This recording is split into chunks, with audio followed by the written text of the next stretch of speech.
Alright, let's dive into something that's got the football world buzzing, but from a completely different angle.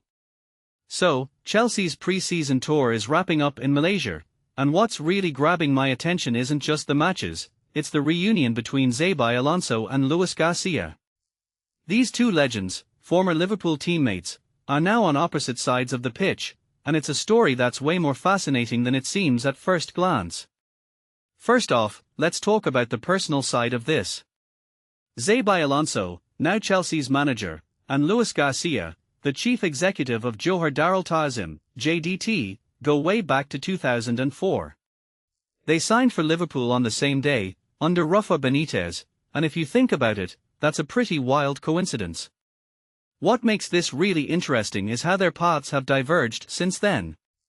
Alonso's gone from midfield maestro to managerial hotshot, while Garcia's transitioned into the boardroom, shaping JDT into a force in Malaysian football. Personally, I think this reunion is more than just a friendly catch-up, it's a testament to how football careers can evolve in such different yet impactful ways. Now, let's zoom in on JDT for a second. This club is no underdog. They are on a 108-game unbeaten streak domestically, which is mind-blowing. What many people don't realize is that JDT isn't just a local powerhouse, they are aiming for continental success. Garcia's been instrumental in this transformation, bringing in Spanish coaching expertise and modeling their facilities after Real Madrid's training base. If you take a step back and think about it, this is a club with a crown prince as its owner, top-tier infrastructure, and a clear vision. It's not just about winning in Malaysia, it's about putting Malaysian football on the global map. And here's where it gets even more intriguing. JDT's budget is a fraction of what European giants like Chelsea spend, yet they are holding their own in the AFC Champions League. Last season, they reached the quarterfinals, and Garcia's ambition is clear, he wants more Malaysian teams competing at that level. This raises a deeper question, can clubs from emerging football markets really challenge the traditional powerhouses? Personally, I think JDT's story is a blueprint for how it can be done. It's not just about money, it's about strategy, philosophy, and long-term planning. Now, let's talk about the match itself. Chelsea's pre-season tour has been a grind, with games against the likes of Tottenham, Juventus, and AC Milan. But Garcia's made it clear, JDT sees this as their biggest test of the season.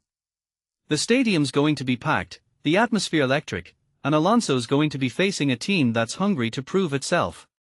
What this really suggests is that pre-season friendlies aren't always just about fitness, they are about narratives, legacies, and unexpected challenges.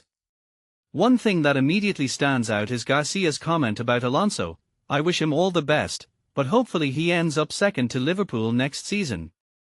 That's the kind of banter that makes football so relatable, right? But it also hints at the competitive spirit that drives these guys, even off the pitch.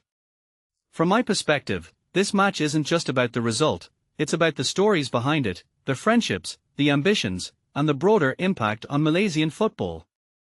So, here's my takeaway, this isn't just a pre-season friendly. It's a clash of worlds, European elite versus Asian ambition, old friends versus new roles, and the past versus the future. What makes football so beautiful is moments like these, where the game becomes a stage for bigger narratives. And honestly, I can't wait to see how this one unfolds. What do you think? Is JDT's rise something we should all be paying more attention to? Let me know in the comments below.